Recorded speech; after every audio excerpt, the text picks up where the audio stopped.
The rain soaked through my thin maternity dress as my clothes flew past me onto the muddy lawn. Get out, you lied to the wrong son. My mother-in-law, Patricia Rothwell, stood in the doorway like a judge delivering a sentence, her perfectly styled hair untouched by the storm. Did you think we wouldn't find out? That you could trick my son with someone else's child? I pressed one hand to my 8-month pregnant belly, steadying myself on the porch railing. Patricia, please. You don't understand. I understand plenty. She hurled my laptop bag next, and I winced as it hit the ground. The paternity test came back. That baby isn't Ryan's. You tried to manipulate your way into this family. Behind her, Ryan stood with arms crossed, his face unreadable. My husband of 2 years, the man who once said he'd stand by me through anything, watched this unfold in silence. Ryan, I pleaded. Tell her, you know this isn't. The test doesn't lie, Natalie. His voice was cold.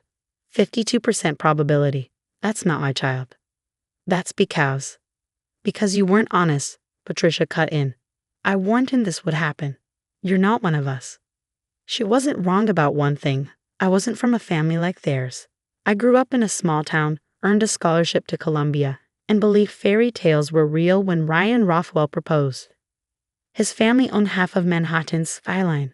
They vacationed in the Hamptons, wintered in Aspen, and I thought love would be enough. Mrs. Rothwell, Rosa the housekeeper, appeared behind her, concern on her face. Please, Miss Natalie is pregnant. The rain, it's dangerous. You're not to interfere, Patricia said sharply. In fact, call security. I want her gone in 5 minutes. I bent to grab my bag, but the motion made me dizzy. 8 months pregnant, no coat, no place to go. My family was 1,000 miles away in Ohio. My credit cards were tied to Ryan's accounts. My phone was part of his family plan. In 2 years, I had become completely dependent on them. Please, I said again, my voice catching. Just let me explain. Explain what? Ryan stepped forward. How you kept secrets. How you tried to make this something it's not. I want a divorce, Natalie. My lawyers will be in touch. He actually smirked. Like this was a victory. You never wanted this baby, I said quietly. You scheduled 3 consultations without telling me. His face darkened. That's not. You said it would get in the way of your promotion. That your mother would be furious if I got pregnant before you made partner. Patricia's eyes narrowed. Ryan, what is she talking about? She's just trying to turn us against each other, he said. You know how some people are, always with a sob story. A sob story. That's all I was to them now. Not the woman who stayed up helping him prep for case reviews. Not the one who supported him through panic attacks before client meetings. Just someone to be written off. Security arrived, 2 men in black jackets who looked more suited to guarding a nightclub. Ma'am, one said, not unkindly. We need you to leave the premises. I nodded, trying to keep my composure. I picked up my scattered clothes, stuffing the soaked garments into a suitcase. My laptop bag was probably ruined, 2 years of work on my novel gone. But that felt like the least of my losses. Then a car pulled up, a Bentley Mulsanne, sleek and untouched by the chaos. This wasn't just wealth. It was something rare. Power. The driver's door opened and a man stepped out, black umbrella in hand. I knew that silhouette. Going somewhere? Alexander Rothwell asked, his voice slicing through the rain. Patricia froze. Alexander, what are you doing here? The prodigal son. The one who walked away from the family empire to build his own. The one who never came home for holidays, who sent cards signed by an assistant. The brother Ryan pretended didn't exist, while secretly devouring every article about him in Forbes. Hello, mother. He walked forward with quiet precision. Evicting pregnant women in the rain. That's a new low, even for you. This is none of your business, Patricia said, but her voice had lost some of its edge. Alexander had that effect on people. She cheated on your brother. The paternity test shows 52% probability that Ryan is the father, Alexander interrupted. Which, if any of you understood basic genetics, is exactly what you'd expect for a half-uncle relationship. The umbrella tilted and I finally saw his face. Sharp cheekbones, storm gray eyes, a mouth that looked like it rarely smiled but was devastating when it did. He looked at me for a long moment, something unreadable in his expression. Hello, Natalie. Alex, I whispered. Patricia's face went white. What are you saying? I'm saying, Alexander said calmly, that Ryan can't be the father because I am. That's my baby she's carrying. Patricia's knees buckled. She actually collapsed against the doorframe. One manicured hand pressed to her chest. Ryan's mouth opened and closed like a fish gasping for air. That's impossible, Ryan stammered. You haven't been around. You don't even come to family events. When would you? Thanksgiving, I said quietly, and Christmas, and New Year's Eve. Every time Ryan had been too busy with work or too drunk to notice I'd disappeared. Every stolen moment in Alexander's penthouse while the family celebrated below. Every whispered promise that we'd find a way to be together properly. You slept with my wife? Ryan's voice cracked. Alexander's laugh was cold. Your wife? The woman you've been cheating on since your honeymoon. The one whose calls you ignore while you're with your secretary. That wife. How dare you? I have photos, Ryan, timestamps. Your secretary has quite the Instagram habit. Alexander's smile was predatory. But please continue playing the victim. He turned to me then, and his expression softened. Can you walk? I nodded though I wasn't entirely sure. The stress, the cold, the rain, everything was making me dizzy. Good, he held out his hand. Let's go. You can't just take her. Patricia had found her voice again. She's married to Ryan. This is kidnapping. It's not kidnapping when she comes willingly, Alexander said. And as for the marriage, well, I think Ryan mentioned something about lawyers. I'm sure mine will be better. He helped me down the steps, holding the umbrella over me while rain soaked his probably $1,000 suit. The security guards stepped aside. Even they knew better than to challenge Alexander Rothwell. Your things, he asked, glancing at my pathetic suitcase. This is everything. His jaw tightened. We'll buy you new things. Alex, I started, but he shook his head. Not now. Let's get you warm and dry first. He helped me into the Bentley, the leather seats soft as butter. I was probably ruining them with my wet clothes. But Alexander didn't seem to care. He closed my door and walked around to the driver's side, taking his time, letting his family watch from the porch. Alexander, Patricia shrieked, if you leave with her, you're dead to this family. Do you hear me? Dead. He paused, looking back at her. I've been dead to this family for 5 years, Mother. The only difference is now you know why. He got in a car and started the engine. Through the rain-streaked window, I could see Ryan pushing past his mother, stumbling down the steps. Natalie, he shouted. You can't do this. You're my wife. Alexander lowered my window halfway, not for much longer. Then he pulled away from the curb, leaving the Rothwell estate and all its poison behind. We drove in silence for several minutes. The heater kicked in, and I finally stopped shivering. My clothes were still soaked, clinging uncomfortably to my swollen body. How long have you known? I asked finally. That you were pregnant? Since the day you found out. He glanced at me. You use my credit card at the pharmacy. I get notifications. I mean, how long have you known the baby was yours? Since the day you found out, he repeated. The timeline was obvious. Ryan hadn't touched you in months. He was too busy with Miranda, his secretary, among others. Alexander's hands tightened on the wheel. I hired a private investigator. I know everything, Natalie, every woman, every lie. Every time you came home smelling like someone else's perfume and you pretended not to notice. Tears burned my eyes.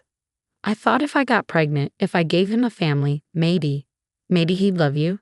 Alexander's voice was gentle. You can't make someone love you by giving them what they don't want. Then why didn't you say something? Why let me? Because you needed to see it for yourself. He pulled into an underground garage I didn't recognize. Because if I'd shown up 6 months ago claiming the baby was mine, what would you have done? Stayed with him out of duty? Tried to make it work for the sake of the family? He was right, I would have. I'd been so desperate to make my marriage work to prove I belonged in their world. Besides, he added, killing the engine, I needed time to prepare. Prepare for what? For this. He gestured to the garage, which I now realized was attached to a building I definitely recognized. Welcome to Rothwell Tower. My Rothwell Tower, not the family's. 40 stories of steel and glass that I bought out from under them last year. My eyes widened. This is yours. Ours, he corrected, if you want it. He came around and helped me out of the car. An elevator took us up and up and up until my ears popped. The doors opened directly into a penthouse that made the Rothwell estate look like a starter home. Floor-to-ceiling windows showcased Manhattan in all its rain-soaked glory. The space was modern but warm, all clean lines and rich textures, and there, in what would have been a second bedroom, was a fully assembled nursery. "Alex," I breathed. "I know it's presumptuous," he said quickly. "I know I should have asked. But I wanted you to have somewhere safe, somewhere that was yours no matter what happened. Even if you decided to stay with him, I wanted." I kissed him. 8 months pregnant, soaking wet, probably looking like a drowned rat, and I kissed Alexander Rothwell like my life depended on it. When we finally broke apart, he rested his forehead against mine. "I've loved you since the moment Ryan introduced us," he said quietly. 3 years of watching him treat you like an accessory. 3 years of biting my tongue at family dinners. When you came to me last Thanksgiving crying because he'd forgotten your anniversary again, I couldn't do it anymore. "We said it was just once," I reminded him. "Just one night to forget. And then it was twice. And 3 times. And then I was sneaking into my own family's parties just to steal 5 minutes with my brother's wife." He cupped my face gently. "I'm not proud of how this happened, Natalie, but I'm not sorry either. The baby is ours, has always been ours. I've been to every appointment, even if you didn't know. Dr. Morrison is very accommodating when you donate a wing to her hospital." I stared at him. "You've been following my pregnancy. Following, documenting, preparing." He led me to a desk where files were spread out. Custody agreements, divorce papers, trust funds. "I told you I needed time to prepare. Ryan might be a lawyer, but I'm a CEO. I don't lose." "This is insane," I said, sinking into a chair. "Your mother will destroy us. The scandal." "Let her try." Alexander knelt beside the chair, taking my hands. "I've spent 5 years building my empire specifically so I'd never need them again. I'm worth 10 times what the family business is. We could buy our own island and never think about them again." "Is that what you want? To run away?" "What I want," he said carefully, "is to raise our child without poison. To give you the life you deserve. To stop hiding how I feel about you." A contraction hit, sharp and sudden. I gasped, clutching my belly. Alexander was on his feet instantly. "What's wrong?" I panted. "Your dramatic rescue might have triggered something." "The baby?"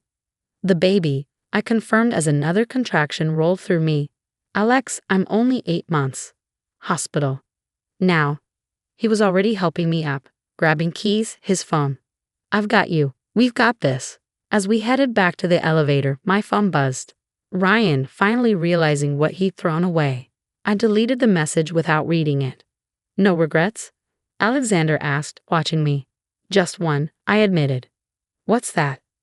I smiled through another contraction. "I really liked that laptop bag." He laughed, the sound filling the elevator. "I'll buy you 100 laptop bags." "Just one," I said. "But maybe waterproof this time." 6 hours later, our son was born. Alexander held my hand through every contraction, whispered encouragement through every push, and cried when they placed our baby on my chest. "He's perfect," he whispered. "You're perfect." "He's early," I corrected, but I was crying too. "Rothwell men are always impatient," Alexander said, gently touching our son's tiny fist. "What should we name him?" I thought about it. This baby who'd caused so much drama, who'd revealed so many truths, who'd brought me to where I belonged. "Truth," I said. "Let's name him something that means truth." "Veritas?" Alexander suggested. "Too pretentious." "Perfect," I decided. Veritas Alexander Rothwell. Let his grandmother choke on the symbolism. Alexander kissed my forehead. "I love you. Both of you. All of you. Even the messy parts. Especially the messy parts." Outside the hospital window, the rain had stopped. Manhattan sparkled in the afternoon sun, washed clean and gleaming with possibility. My phone buzzed again. Patricia this time, probably demanding answers or issuing threats. I handed the phone to Alexander. "Throw it away," I said. "I want a new number, a new life, a new everything." "Are you sure?" I looked at our son, at the man who'd stood in the rain to claim us, at the future spreading out before us like a promise. "I've never been more sure of anything in my life." He smiled and tossed the phone in the trash. "Then let's start over. You, me, and Veritas against the world. Against the Rothwells, you mean? Same thing, he said, and kissed me again. And in that moment, in that hospital room, with our surprise baby and our complicated love and our uncertain future, I realized something Patricia Rothwell would never understand. Sometimes the wrong son is exactly the right choice.